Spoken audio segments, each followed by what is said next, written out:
Nobody came to the hospital when I lost my baby. Not my husband, not my best friend. Both texted they were on their way.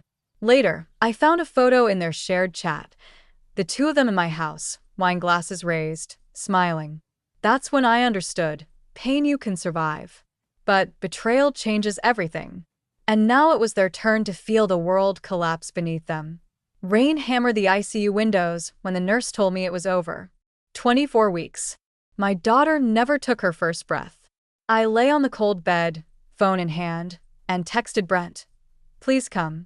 I need you. He answered 15 minutes later. Sorry, stuck in traffic. Be there in an hour. Kate wrote. On my way, hang in there. Neither one showed up. I waited until midnight. Nurses changed shifts, doctors checked paperwork, and I sat in the silence of the recovery ward, alone. When I finally made it home, the apartment bore traces of someone else. 2 coffee mugs on the counter, an open wine bottle I hadn't touched. Brent was asleep on the couch like nothing had happened. Where were you? I asked quietly. He didn't open his eyes. Told you, traffic. Let me sleep. The next morning I found Kate's phone in the kitchen. She'd left it charging. The screen glowed with notifications. The first thing I saw was their shared chat. A photo from the night before.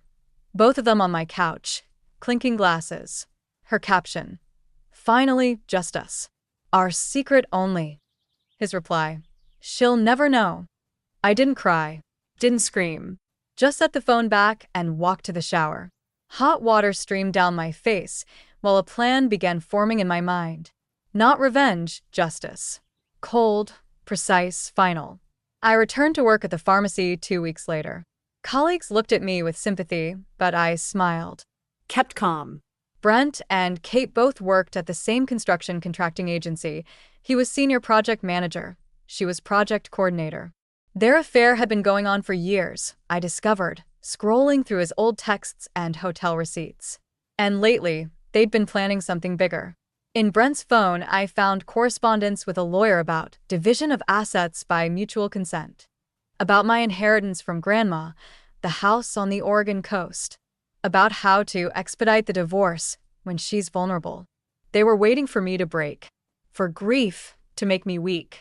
I took screenshots of everything. Uploaded the messages to cloud storage. Sent copies to my personal email. Then deleted all traces that I'd accessed his phone. He noticed nothing. Neither did Kate. They kept playing the loving couple and best friends while I simply watched. Observed. Recorded every fact. When Brent suggested we sell Grandma's house to ease the financial burden, I agreed. When Kate invited me to a therapeutic spa weekend, at the exact time Brent had a business conference, I happily accepted. All I needed was time and evidence. And both kept accumulating. I hired a lawyer. Not local, but one of Portland's top family attorneys. Showed him everything, messages, financial transactions, photographs, conversations. His face remained neutral, but his eyes gleamed.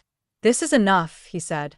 But if you really want to protect your assets and reputation, there's one more step.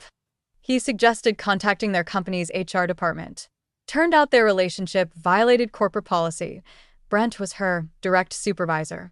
If their intimate involvement came to light, both risked termination. I prepared an anonymous complaint with dates, locations, and proof. But I didn't file it immediately. That was my final card. Instead, I organized a meeting. I hired an attorney named James Collins, one of Portland's top family lawyers with a reputation for handling complex divorces. His office overlooked the Willamette River, but I barely noticed the view. I spread everything across his desk: screenshots, bank statements, hotel receipts, photos from my security camera.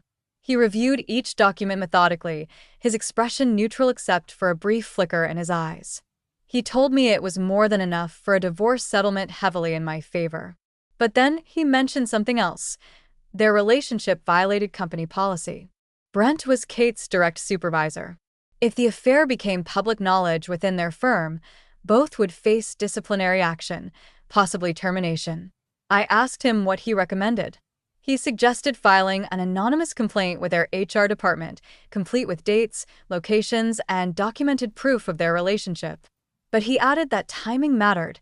Filing too early might alert them before I'd secured my assets. I agreed to wait. Instead, I focused on documentation. I installed monitoring software on our shared laptop, perfectly legal since my name was on the purchase receipt. Every evening after Brent fell asleep, I reviewed his correspondence. He and Kate had been planning for months.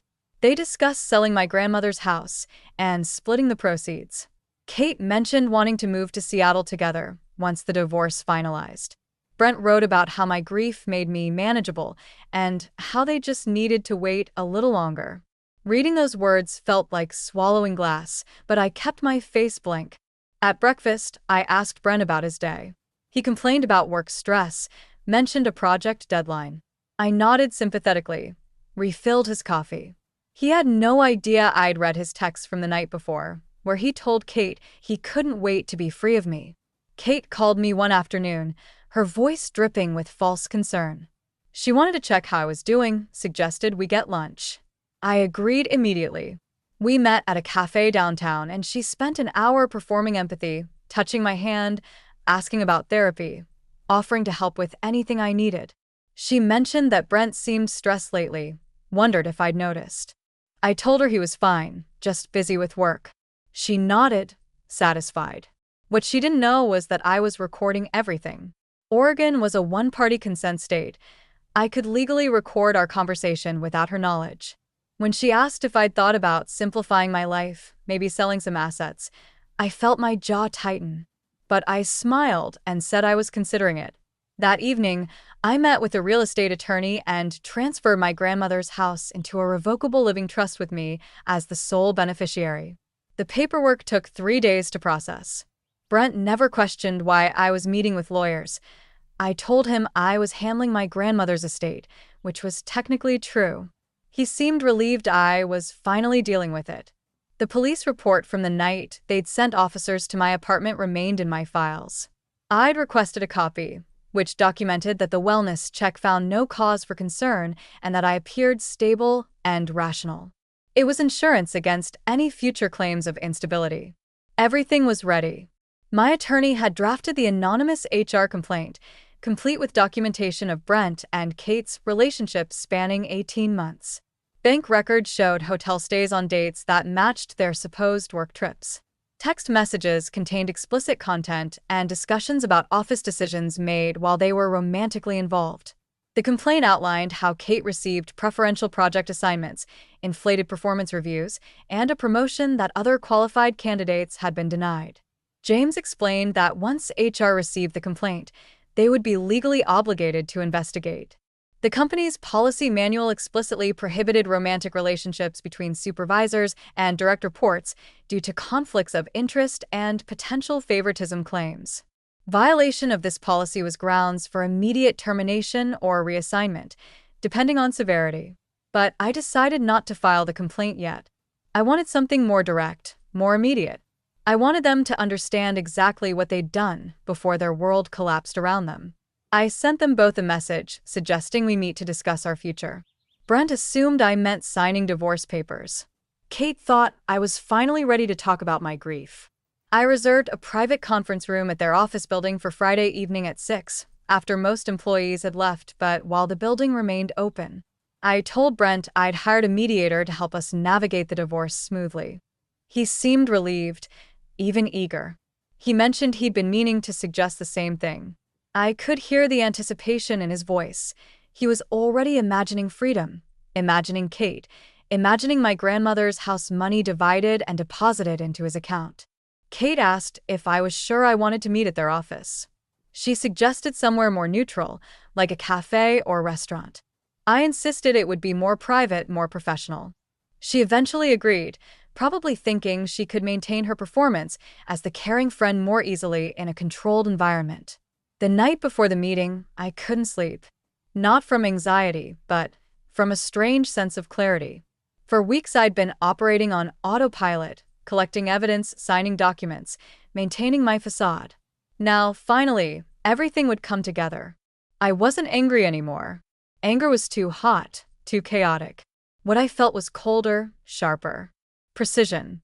I prepared 3 folders. The first contained all the evidence of their affair, screenshots, receipts, photos. The second held financial documents showing Brent's attempts to access my inheritance and the trust paperwork that now protected it.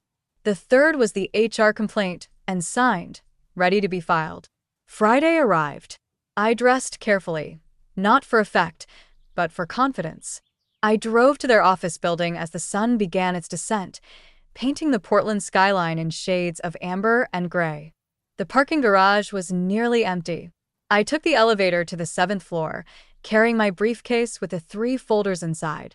The conference room windows overlooked the city. I arrived 15 minutes early and arranged the folders on the table. Then I sat down and waited. My phone showed 5:58. 2 minutes until they arrived, until everything I'd carefully constructed would finally be revealed. Until they would see themselves reflected in the evidence I'd gathered, unable to deny or deflect. My hands were steady. My breathing was calm. This wasn't revenge, it was accountability. They'd made their choices, and now they would face the consequences of every lie, every betrayal, every moment they'd underestimated me. They arrived together at 6:03. I heard their voices in the hallway before they entered, Brent's confident tone, Kate's lighter laugh. The door opened and they walked in, both wearing expressions of careful concern. Brent spoke first, asking where the mediator was. I told him there was no mediator. His face shifted, confusion replacing confidence. Kate moved toward me, reaching for my hand, saying she was glad I'd finally agreed to talk through everything together as friends. I pulled my hand back and gestured toward the folders on the table. I told them to sit down and open them. Brent hesitated, but Kate sat first, probably trying to demonstrate support. He followed. The first page in each folder showed a text message thread. Kate's face went pale immediately. Brent stared at the paper for several seconds before looking up at me. He started to say something about context, about how I was misunderstanding, but I raised my hand and told him to keep reading. They turned pages in silence. Screenshots of hotel receipts from the Marriott downtown, the boutique place in the Pearl District. Bank statements showing joint charges on dates when Brent had told me he was traveling for work. Photos from my security camera, timestamps marking the nights I'd been working late shifts at the pharmacy while they were in my apartment. Kate tried to speak, her voice shaking as she insisted it wasn't what it looked like. I reminded her that I'd recorded our lunch conversation last week when she'd asked about selling my assets. Oregon law allowed one-party consent recording. Her mouth opened, but no sound came out. The second folder contained the financial documents. Correspondence with Brent's lawyer about dividing my grandmother's estate. Text messages where he calculated how much the coastal property would bring and what percentage he could claim. Plans to file for divorce once I was sufficiently emotionally compromised. I told them the house was now in an irrevocable trust, that he had no legal claim to it, that every attempt he'd made to access my inheritance was documented and could be presented as evidence of financial manipulation if necessary. Brent slammed his hand on the table and said I was destroying our family over nothing. I remained completely still and reminded him that he destroyed our family the night our daughter died while he was with Kate instead of at the hospital. The silence that followed felt absolute. Kate started crying, but they weren't genuine tears. I could see her watching me through them, trying to gauge my reaction. Brent's jaw clenched, and he demanded to know what I wanted. I opened the third folder. The HR complaint, printed and ready to be filed. I explained that their relationship violated company policy, that Brent was Kate's direct supervisor, that the evidence showed preferential treatment in project assignments and performance reviews, that I could submit this complaint electronically within minutes, or I could wait. Kate's crying stopped immediately. She looked at Brent, panic replacing her performance. He told me I wouldn't dare, that I was bluffing. I pulled out my phone and opened my email. The complaint was already drafted, addressed to their HR director with all relevant documentation attached. My finger hovered over the send button. Brent's face changed then, the confidence finally cracking, revealing something desperate underneath. He asked what I wanted from them. I stood up, gathering my folders, and told them I didn't want anything. That the complaint would be filed Monday morning at 9. That they had the weekend to prepare themselves. Kate grabbed my arm as I reached the door, begging me to reconsider. I looked at her hand on my sleeve, then at her face, and told her she should have considered consequences the night she chose my couch over my hospital bed. I walked out, leaving them in that conference room with all their lies spread across the table. The elevator doors closed on Kate's voice calling my name, but I didn't look back. Monday morning at 8:47 a.m., I submitted the HR complaint electronically. The system generated an automatic confirmation receipt. By 9:15, I received a call from their HR director, Margaret Chen, requesting a meeting to discuss the documentation I'd provided. I agreed to meet that afternoon. The weekend had been quiet. Brent had moved out Saturday morning while I was at work, taking only his clothes and personal items. He left his key on the kitchen counter.